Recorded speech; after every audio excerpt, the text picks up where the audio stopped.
Imagine bringing a modern washing machine straight to ancient Greece. Citizens gather around, confused.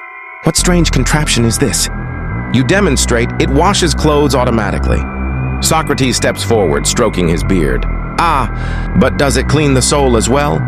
You reply, not the soul, just the clothes. For now! The crowd tries it themselves, tossing clothes in and out, fascinated by the magic. Someone accidentally presses a random button, and water floods the plaza. You laugh. Maybe inventions are best tested carefully. And that's how a simple washing machine caused a splash in ancient Greece.